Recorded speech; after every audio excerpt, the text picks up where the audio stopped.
Welcome, viewers and listeners, to the Thinking Fan FC Premier League podcast.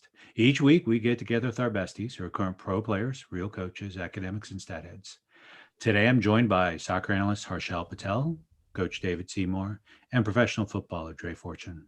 I'm host Chris Mumford. Bella ciao. We're sponsored by the Premier League Guide, a 300-page book for those mad about football, Moneyball for soccer, opposition analysis plus eye candy. The next update or current update is available at www.thinkingfanmedia.com and on Amazon. So match day 26 seemed to have a couple of key marquee matchups. We're going to unpack it and see which was a bust and which actually lived up to its billing. I think there were a couple of surprises. I guess the first marquee matchup of sorts, two top four teams, number one, Manchester City, and number four, powerhouse West Ham, started the weekend off. David, help us unpack that match. Yeah, it was, I mean, obviously I'm talking as a West Ham fan, but I think even if you looked at it from a neutral perspective, it was a really interesting game.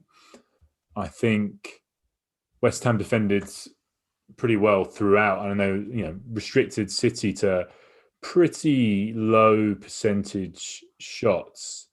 Not only did City manage to, they didn't get as many shots on goal with sort of a higher expected goal than they might have hoped, but West Ham actually succeeded pretty well in getting some good chances on the break as well. So I think City fans seem to be pretty happy to have gotten away with that 2-1 win, and I think that a draw or even potentially a West Ham win might not have been totally out of the question. Obviously, City had more possession, but what we saw West Ham sit deep, and I thought that West Ham were going to go with a 5-4-1 when I looked at their formation, but it seemed to sort of have a kind of, I guess you could say a 5-4-1, but it was certainly more attacking than I thought it would be. I thought the pressing of the front three to begin with was particularly interesting and pretty successful as well. So I was quite impressed that West Ham actually gave that more of a go. I think in previous games against Liverpool and certainly against Manchester United in the second half, I think West Ham didn't really look to catch the opposition. I think they were looking to sit in and just hope they could snatch a win or potentially just get a point. But actually there was despite less possession, there was some interesting attacking play from West Ham. So even though the Hammers lost, I think they would go away from that game going, do you know what, we gave that a real good go. And I think at the end of the game, you could see the disappointment in a lot of the West Ham players that they got a loss in that game. David, what struck me about that is possession's kind of what you would expect, right? 63% Manchester City. Man City had 9 shots versus West Ham 6. And it was really 3 shots Man City versus 2 on target. Yeah. And interestingly enough, the XG was 1.46 for West Ham versus 0.65. That's right. Yeah. And so it seems like West Ham, and again, these are just broad metrics, but it seems like West Ham did pretty good against Man City, where frankly a 2-1 is respectable, but creating better opportunities is probably very respectable outcome. Is that fair to say? Yeah, absolutely. And I think when you look at the higher XG total, that's encouraging as a West Ham fan. But I think when you see that total came from fewer shots on goal, then obviously that's even more encouraging. Mm-hmm. And so obviously West Ham were able, despite having less possession, were able to get a higher XG per shot value over the course of the game. What was interesting as well was that I think West Ham had 1 shot in the second half. I could be wrong there, but I'm pretty sure they had 1 shot in the second half. And that was right at the end. That was that Issa Diop effort, which, I mean, if he got it on target, there's a very good chance that one goes in. Or if he potentially just pulled it back a little bit. I can't remember who was close to that. I want to say Souček or Dawson. Someone was very close to getting on, potentially onto the knockdown of that. So there were a couple of real sort of like good quality chances in the first half. Antonio Obviously, that was a very high XG shot, but Lingard looked sharp early on as well. I think that I guess you could say Pep probably expected West Ham to play the way they did, sit in, be solid, and look to hurt the opposition on the break and on set pieces. But to be honest with you, it's what West Ham have done in a lot of games. So maybe it doesn't come as a massive shock, but it was good to see that it was effective. Right. Well, they have a heck of a schedule coming up, so we'll see where West Ham is. And meanwhile, it seems like Man City is cruising along, though they got quite a challenge. Also, what happened on the weekend, West Brom and beat Brighton 1-0, which is a bit of a surprise, I think, for all of us. We're going to talk about Brighton a little bit later on in the pod. Aston Villa squeaked out one against Leeds. It was not a beautiful game, but it was still a win, 1-0 with Aston Villa. I want to turn our attention to that other marquee game, which, quite honestly, I think all of us, we got wrong on what the outcome was going to be, which is Arsenal 3, Leicester 1. Dre, what was your impressions of that game? Well, first and foremost, I was very pleased with the outcome, with the result. But yeah, I think it was a positive showing from Arsenal in a matchup with a team in the top 6. I mean, I think recently those have been few and far between, but it was much more positive from them. I mean, Willian and Pepe looked at their best. I thought. I mean, I thought they were brilliant in terms of running at defenders 1v1 and being able to turn and attack space, and the movement off the ball was good in the final third. And from that, you get 3 goals, and obviously you can talk about how there's handballs and stuff like that which lead to the free kick and the penalty, but or not the free kick. Sorry, the free kick was a questionable foul, but yeah, I mean, I was just very pleased, particularly with Pepe and how he was so aggressive and he looked like he wanted to affect the game and get something done. And I think that's what people haven't seen very much from them recently. So yeah, at the end of the day, I think it was just a good result from them. And even, to talk about Leicester, I thought they started the game off, very brightly and their defensive shape and their pressing, and it obviously led to their first goal, and definitely question marks over the defending there from Arsenal, which is not, it's not the first time we have those, but yeah, all in all, pleased with the result, and I thought Arsenal did quite well. Yeah, I mean, I'm inclined to agree with you. When Leicester scored that first goal, it was like, okay, here we go again. But Arsenal had 53% possession. I wasn't sure who was going to have more, because Leicester does have that expansive gear that they do. There were 19 shots on target, of which Arsenal had the edge. I'm sorry, there were 19 shots total, of which Arsenal had the edge, and there were 4 on target for Arsenal versus Leicester's 3. Unfortunately, Arsenal made a mess of Schmeichel in terms of number of goals allowed.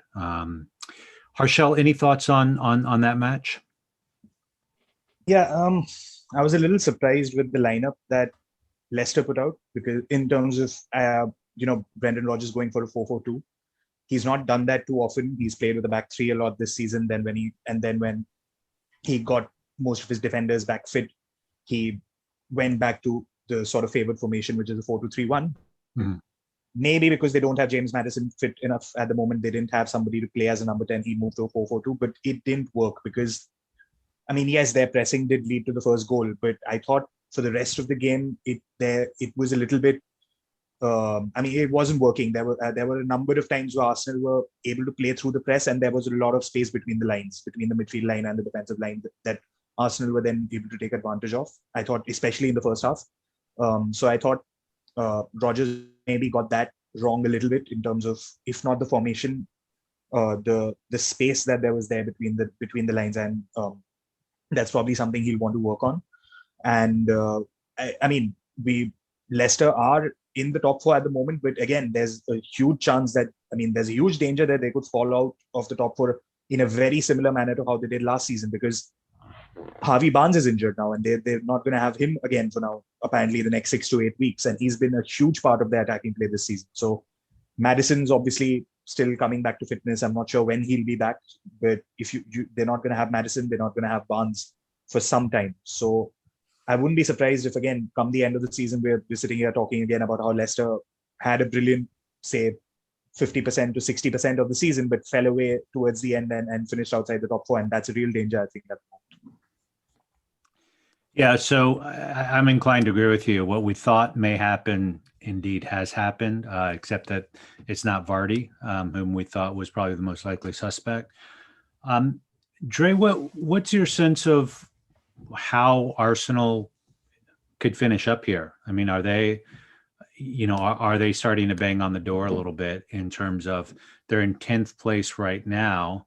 But if you look at their points at 37 points, if they win another, all of a sudden, they're going to leap over Tottenham, which is in 8th place, and they're in the, then they're starting to vie for the so-called Everton Cup position. Any thoughts on that? Yeah, it's tough because I think every time they seem to be putting together some run of form, they end up slipping up. And the three teams above them have a game in hand. Aston Villa has 2. So it's going to require, a much more consistent run of games and getting the results. So I wouldn't be too excited about it right now. I mean, I think 6th or 7th place is definitely, a spot that they can reach, but they're going to have to be way more consistent than they have been. So, David, Aston Villa's got 39 points and West Ham's got 45, and you've got Chelsea, Liverpool, Everton, Tottenham in between. That 4th slot is going to be a real dogfight along with the Europa spots. Any thoughts on that? Yeah, I think that you got to be careful even saying that 2nd and 3rd are tied up. As alluded to, I think Leicester looked tired in that game against Arsenal, and potentially, they could maybe drop some points coming up as well. And then United haven't been in the best of form, I'd say. So those, I mean, if you look at Chelsea, they've been a revelation since Tuchel took over. You'd have to say Chelsea on current form will get top 4. Then you've got Spurs, who surely can't play any worse than they have done in the previous couple of months. And do you know what? Gareth Bale's starting to look pretty good. They might put a run together. They're not necessarily out of it, even though they're a fair way back right now. And then Everton and Villa and West Ham have just been so consistent this season. So yeah, it'd be interesting to see who takes those Champions League spots. You're right to say fourth place is the real one for a toss up, but I don't think it's out of the question to suggest that 2nd and 3rd could get drawn into it. What do you guys think? Is that a crazy opinion? Harshal? I'm just gonna jump in and say that David mentioned every team other than the defending champions here for top 4. We haven't spoken about Liverpool sorry. Yeah, apologies, Liverpool fans. Just imagine.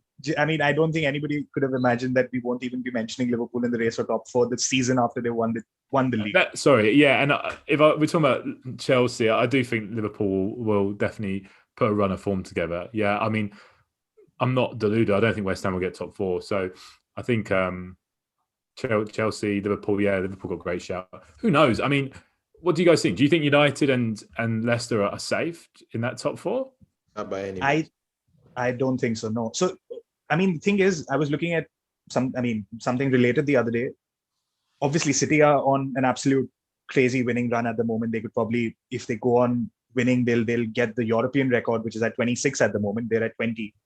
Other than that, the highest winning streak by any team in the league this season is 4 games. No team has won more than 4 games in a row in the league this season. I think United have done it once. I can't remember who the other teams were, but I remember seeing United's name on that list.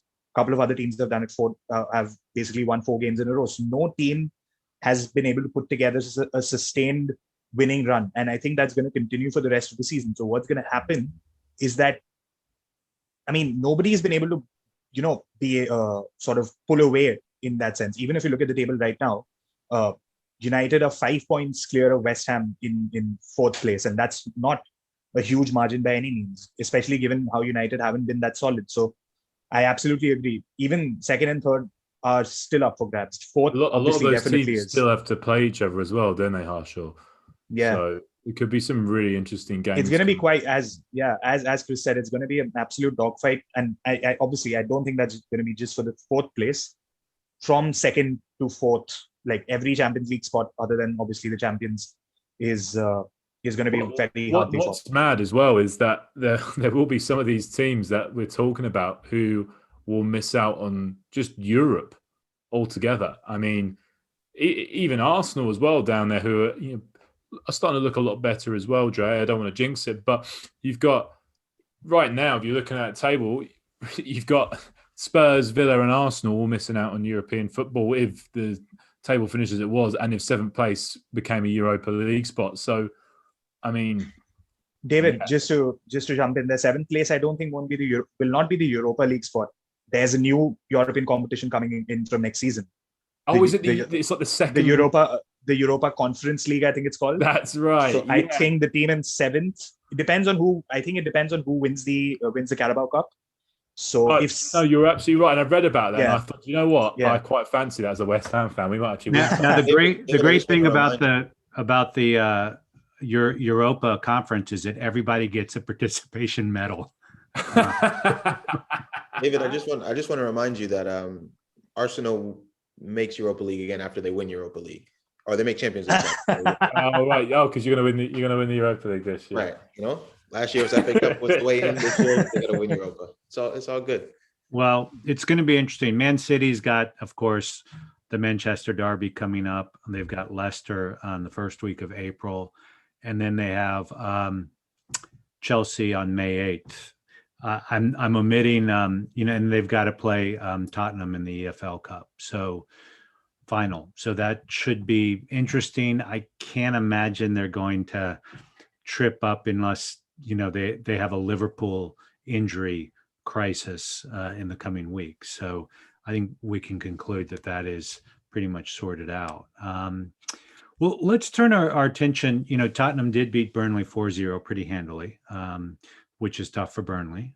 But the game that I think most people would have said was going to be the one to watch was Chelsea Man United. And I think the way I'd characterize that is some interesting work from box to box, but not very interesting work inside the boxes. Harshal, how would you characterize the match?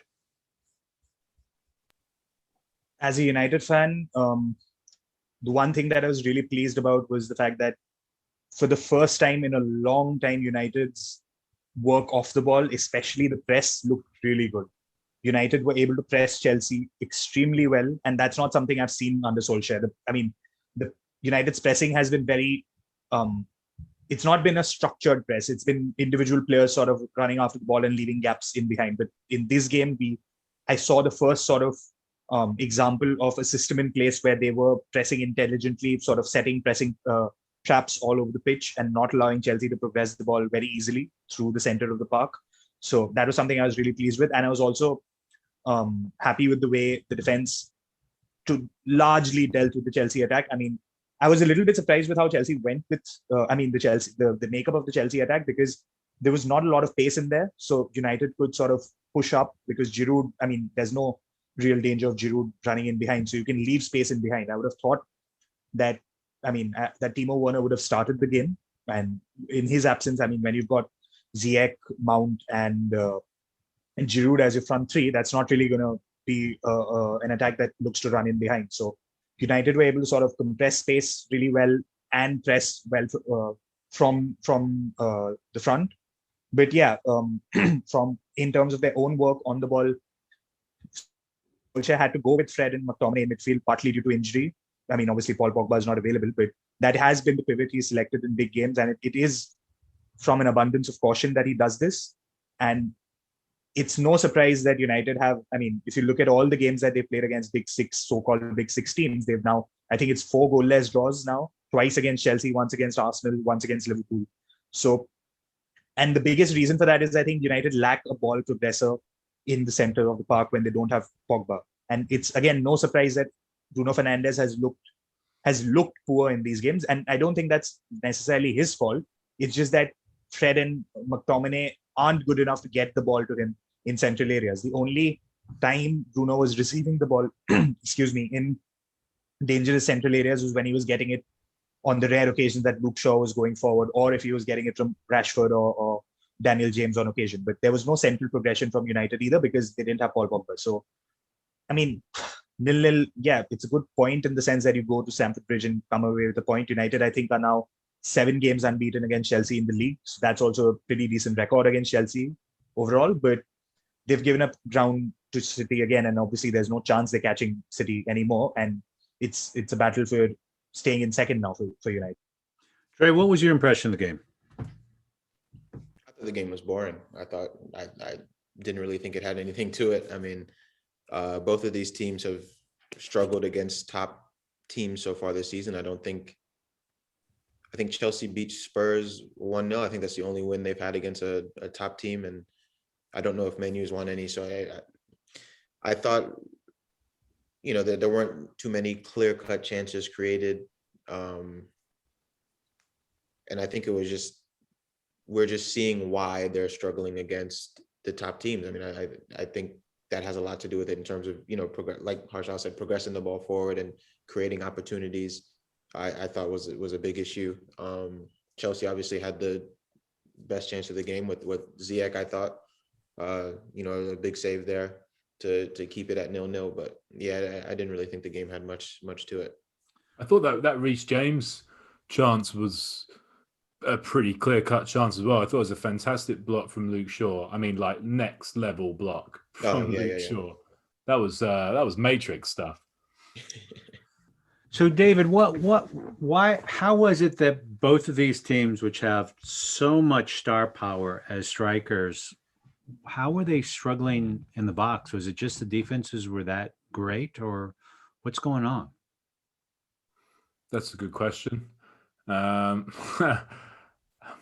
okay to say I don't know, because soccer. I could literally say, yeah, I don't know. I thought both teams defended pretty well, and I think the speed at which both sides reacted to the transition was really impressive. I think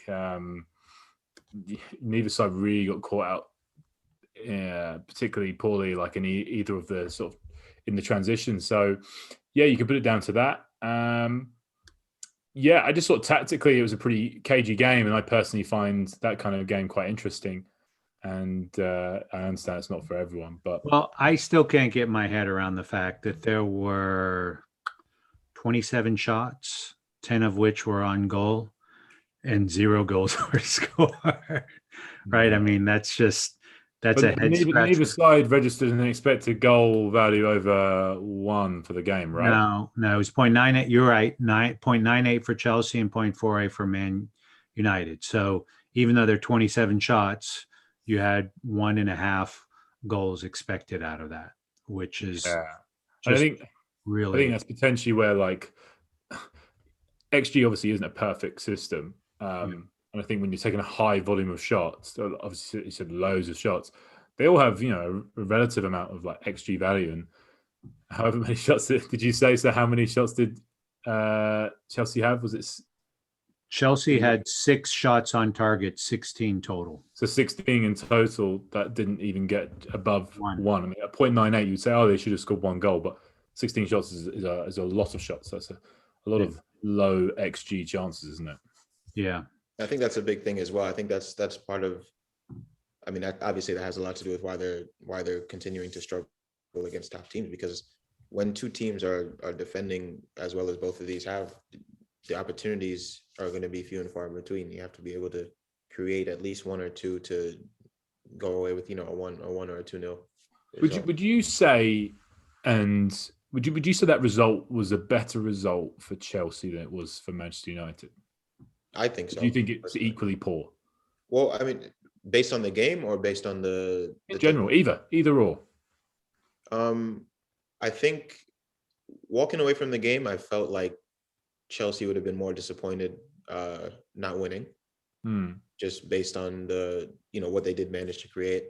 And I guess based on the table as well, I think Man U would be more disappointed because they still felt as though they could catch City. I don't know. Yeah. I personally thought the league has been over for a few weeks now, but yeah, I think the point is better for Chelsea, but I think they also should have won the game.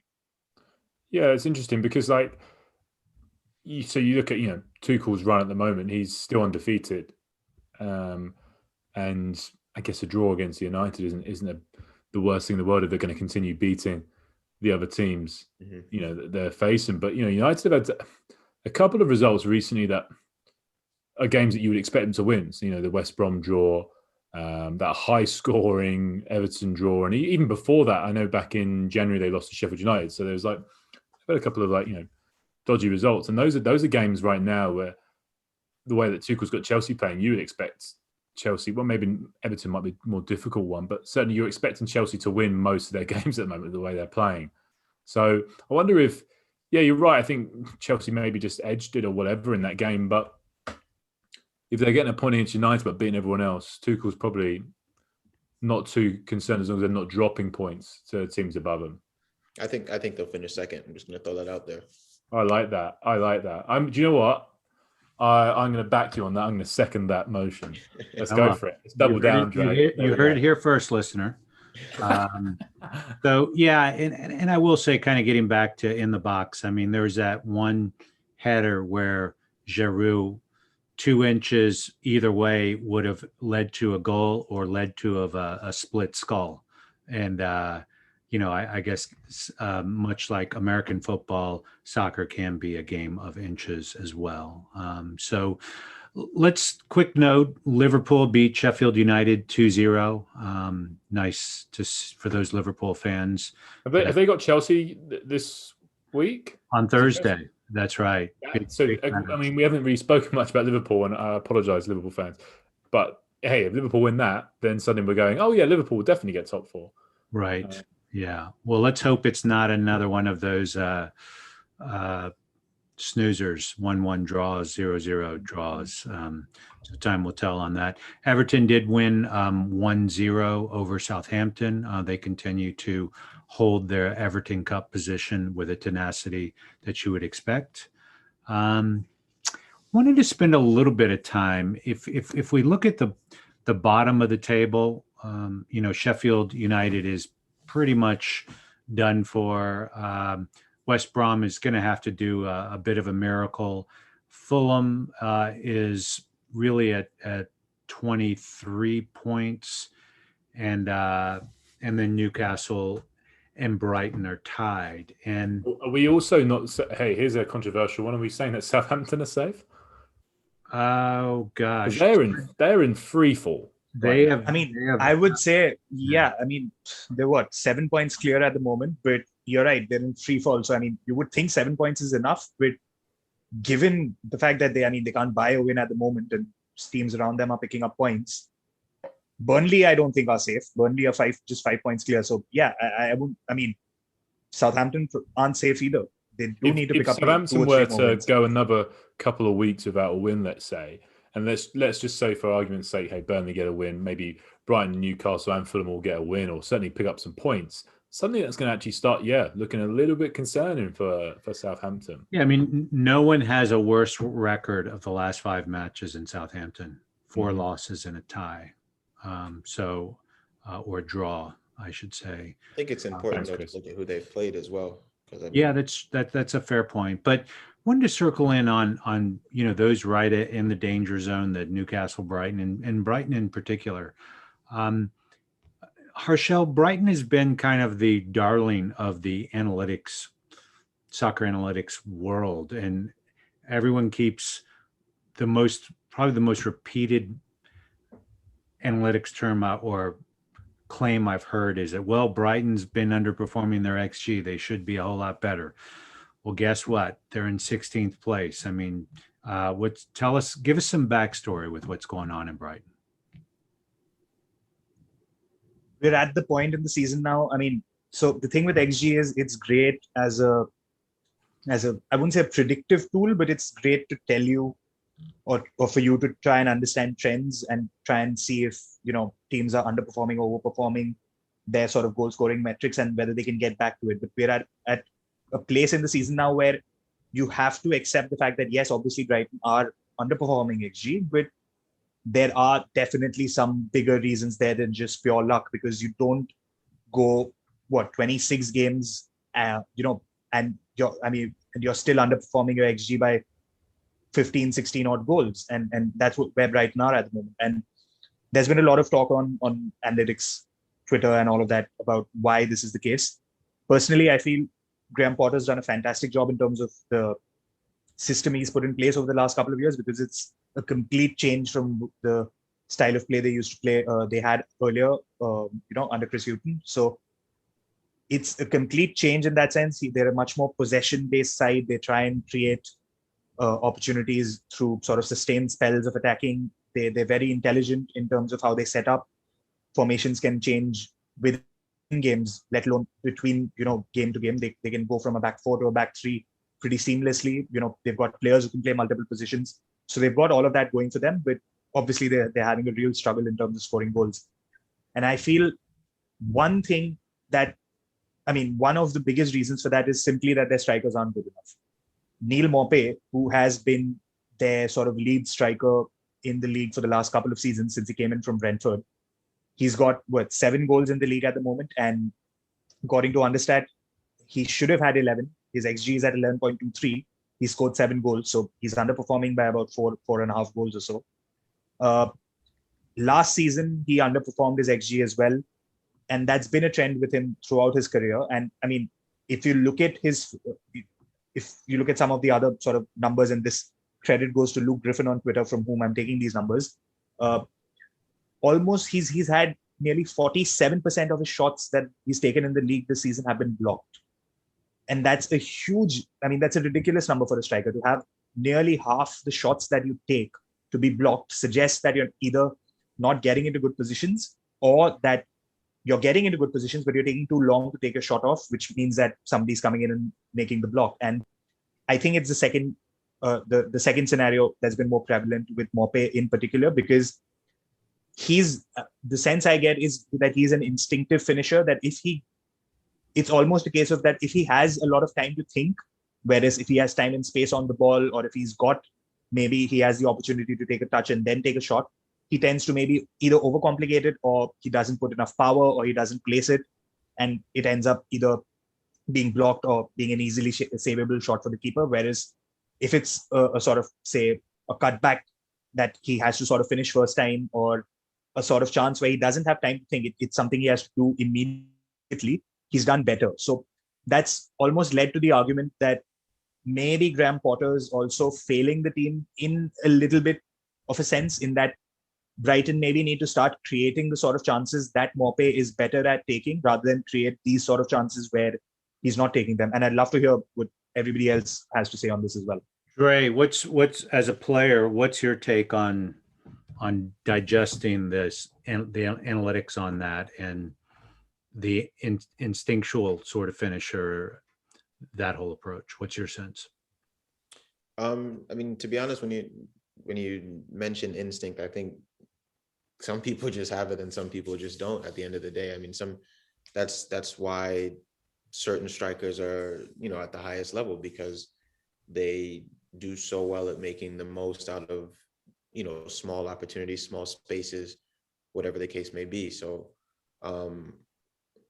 obviously, he's a professional. They're all professionals. They're going to work day in and day out. And I'm sure they're aware of some of these things, and, going to try to help him improve in these situations. But like Harshal said, I mean, at the end of the day, if he's not the player for those situations, then maybe they need to look elsewhere and look for somebody else.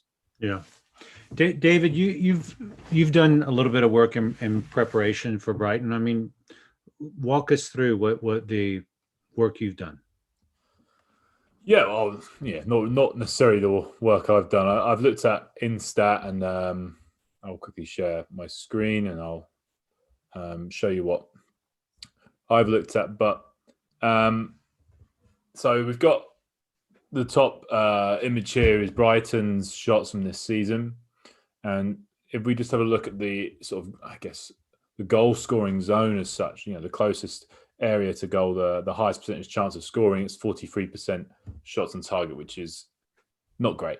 That's just not good. There's no sort of two ways around that. That's not great. And then obviously in our secondary position here, which is our sort of next most likely to score from 26%, which is also pretty poor. So if we look at the best goal scoring team, we've got Manchester United. We can see they've got 56% of their shots in this area. And then we've got 38%. So clear increase. Hey, they're the best goal scoring team in the league. No surprises there. But just it's just for us to see a sort of a gulf in the difference there. If we go down to the worst team in the league for goals, the most goal shy, we look at Sheffield United. They've actually got a higher percentage of shots on target in this area. And then obviously in their secondary area here, it's only minimally different. There's a 1% difference there. So we look at those statistics, it doesn't look great for Brighton.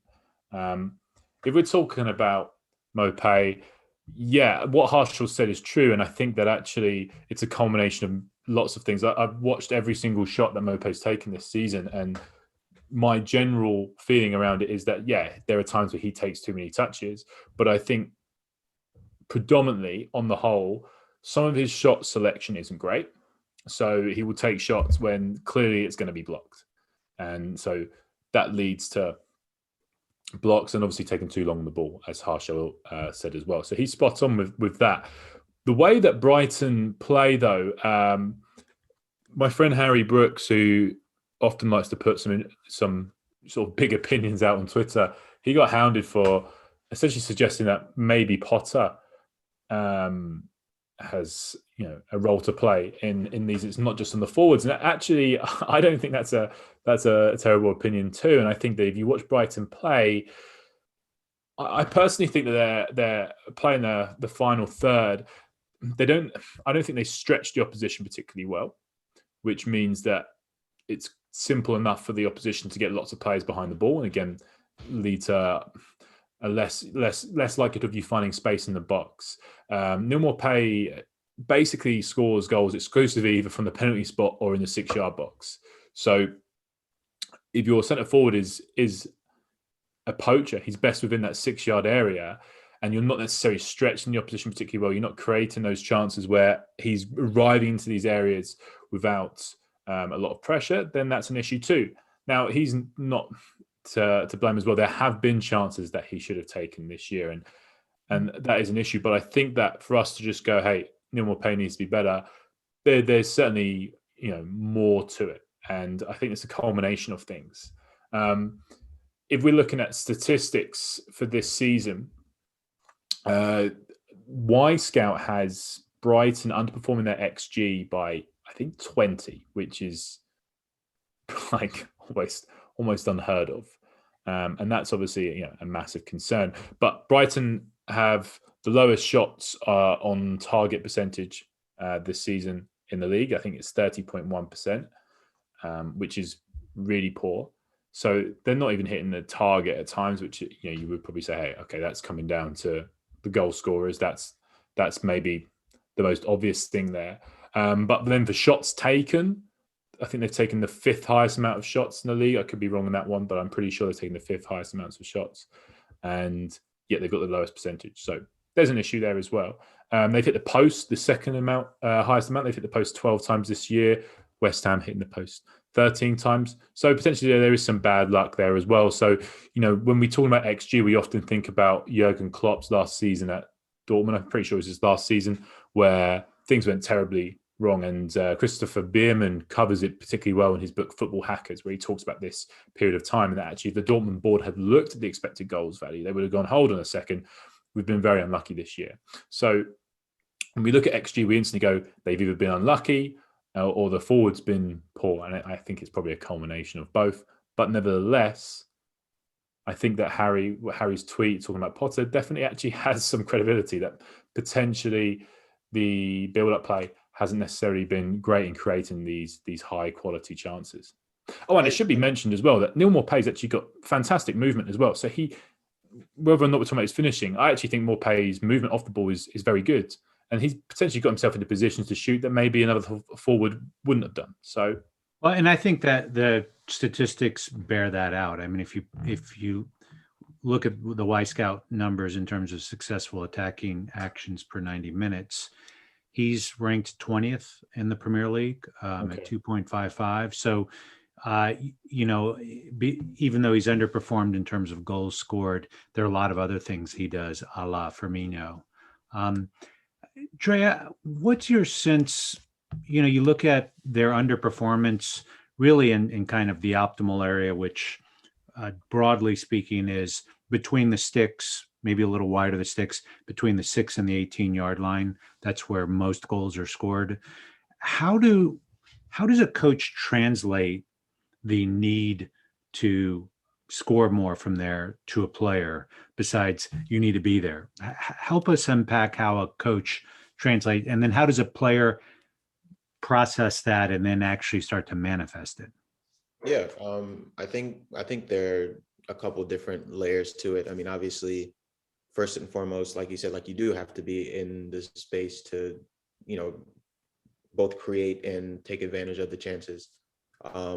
But even more than that, you have to be comfortable. You have to be confident so that when the ball comes to you, you're not rushing things. You're not, you're still composed and you're making sure that you're doing your best job in front of the goal. And I think, when I look at some of Brighton's play and some of the statistics, I mean, I think last two games they had 70% possession or something like that.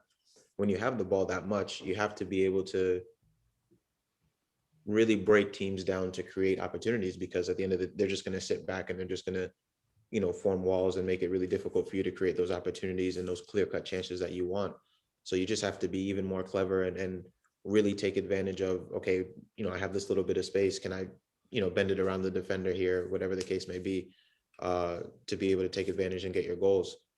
So yeah, I think even looking at, I think they have 5 wins on the year. In 4 of those wins, they were dominated in terms of possession. They didn't have the ball that much, and that changes their play. And I think that changes the type of chances that you create, because oftentimes you'll be on the counter or something like that. And there's more space. And then when you do finally get the ball in those areas, you like I said, once you have more space, anything is really possible. So I think their biggest way to improve that is just to continue to work on getting guys in the right areas, getting the proper service, and just keep repeating it and repeating it. And the more repetition, the more comfortable you get, and the more comfortable you get, the better chance of you scoring. Good. So let's turn our attention to some of the matches coming up. We're almost getting a double dose of games coming up midweek and over the weekend. We start off today. Man City is taking on Wolves, which could be a banana peel of sorts for Man City. Wolves are always really tough. Man United's playing Crystal Palace tomorrow. Leicester's playing Burnley. Thursday, we have that Liverpool-Chelsea game. Just quick hot takes. David, give us a score line and why for that game. For the Thursday game. Yeah, Liverpool-Chelsea. Well, hey, I'm pretty sure I got the Chelsea United score right. Didn't I say 0-0? I think you did, actually. Yeah, I think you did. Right, pressure's on then. I'm expecting there to be. That's a really tough one. It could. I mean, Chelsea haven't been conceding masses of goals, have they? So, and obviously Liverpool have been a bit better in front of goal recently, but they might find it difficult against that Chelsea side. So I'm going to say 2-1 Chelsea. Is it at Chelsea or Liverpool? That would change things. At Liverpool. See, I'm sticking with it now, but I should have looked that up beforehand. Just have. No, we'll give it 2-1 Liverpool. If we're generous people. No, you can go with that, Chris. I'm going 2-1 Chelsea still. Dre? I'm pretty sure Liverpool's lost the last 4 at home. Really? I think so. Yeah. They've lost the last 4 games City. at home. When was the last time they lost their last 4 at Anfield? Burnley. That's 28, I think it was 28. The or something beginning like of that. time is when that was. Yeah. Um, So I think it's 1928 or something. So they basically didn't lose a game at home for 4 years, and now they've lost 4 games in a row. Wow, what a fantastic stat. Good yeah, for I was you. gonna ask you if it really does change anything that it's at Anfield, but yeah, Yeah, that's incredible. I didn't know that. That's amazing. yeah, I'm going with Chelsea. I'll start there. The question is how much. I'm anticipating an exciting game. I maybe say I think 2-0 Chelsea. They defended pretty well. I don't think wow, 2-0 Chelsea. Harshel. A little close to my scoreline there, Dre, don't you think? I don't know. I think it'll be a draw. I don't think Chelsea will be able to come away with the win because yes, they haven't conceded goals, but they haven't looked really convincing to me in an attacking sense. Probably a 1-1. I'll probably go for 1-1. Who's gonna be playing at the back for Liverpool though? Hey, Probably Kabak and Phillips, I guess. You don't think Because Alisson will nobody give else is him a going to be goal? fit. Sorry, I didn't hear you. Drip. I say you don't think Alisson will give him another goal? I don't know if Alisson's gonna be playing. Is he going home for his? I have no idea. I don't think so funeral? because he played this week. He played this week, so I mean, That's got to. I mean, obviously, I don't really want to go into too much depth about a tragedy like that, but that has got interesting implications for the goalkeeper spot because if he was to go home, and no one would blame him, of course, but then he would have to isolate before. yeah, I think that's why he's not going. I think that's the reason he's not going. Gosh, that's Could be. Yeah. how difficult. I'm going to go with a 1-1 draw. I'm sorry for being unoriginal, but that's what my gut tells me.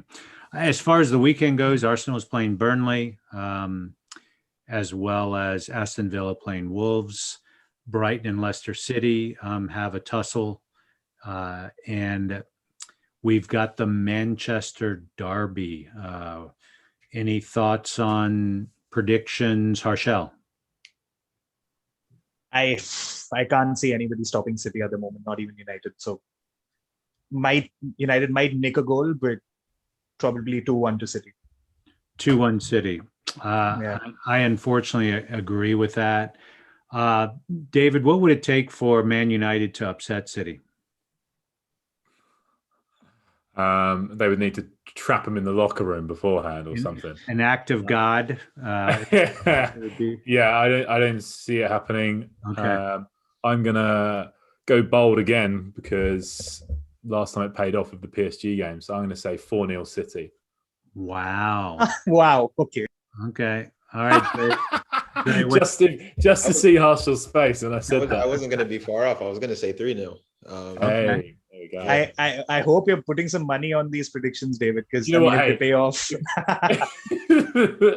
if it goes to 4-0, I'm gonna look like a genius. Otherwise, it just looks like I'm trying to wind you up, which might be the case. So Chelsea plays Liverpool on Thursday, and then they play Everton on Monday. I wonder if they get any. They save some money by not having to travel so much, though. I guess one's in Liverpool and the other's in London. How about West Ham Leeds? Seymour, what do you? I think that's a potentially very difficult game. I think when you look at the upcoming fixtures for West Ham, there's potentially I don't want to be disrespectful, but it's potentially one of the easier ones. So it puts a lot of pressure on West Ham to pick up a win here. I don't know. I really couldn't. I couldn't even say. I'd like to think West Ham will win this one, but who can say with Leeds? Give me a number. Do you know what? We'll go 1-0 West Ham. Okay. 1-0 West Ham. Harshel? Yeah, I think West Ham probably will win the game because Leeds have looked a little bit flat over the last month or so. They've also had a lot of injury issues. Calvin Phillips has been out. I think their defense has also been a rotating cast, especially at centre back. Yeah. So depends. I'm not sure what the fitness sort of situation might be with regard to who Bielsa is able to call on in terms of whether he's going to get a few of those players back. But regardless, I think, probably West Ham to edge it 2-1. Dre? I think a 2-2 draw. 2-2. You think they're going to score twice against us? Yeah. Interesting. Yeah, I suspect it's going to be a 1-0 West Ham. Leeds has had some real difficulty with the low block. And, West Ham's, let's call it a 6-4, if you will, in terms of super deep blocks, is really frustrates Leeds. They can't afford a gajillion dollars for strikers to finish inside that kill zone 6 to the 8. Do I get to tell my story now, Chris, about the Yes, person? please do tell your story. So walking through Richmond Park on Monday morning, and I see what I think is Declan Rice running towards me. But Richmond Park, for anyone who's not from London, is in West London. And I'm going, why would Declan Rice be in West London? So I'm like, I'm not sure. But he looked at me, and I was trying to work out if it was him. And he sort of hesitated for a second, potentially wondering if I was going to stop him for a picture or, I don't know, maybe attack him. And it clicked. It was him. He wasn't in his West Ham stuff, but it's difficult to tell someone if they're, if it's someone famous when they're not in what you like the area or the situation you expect to see him in. So I didn't want to stop him, so I just chucked the crossed hammers up, and he laughed and did the same and carried on running. But that was a good interaction, and I found out afterwards that his family are from Richmond, so that makes sense. But that's my little story. Sweet. A brush with fame there. Well, that's a great place to wrap up the pod for today. We're sponsored by the Premier League Guide, Moneyball for Football, Opposition Analysis, plus Eye Candy. The current update is available at www.thinkingfanmedia.com and on Amazon. Join us next Monday for our Football Thinking Fans podcast. For now, bella ciao, ciao, ciao.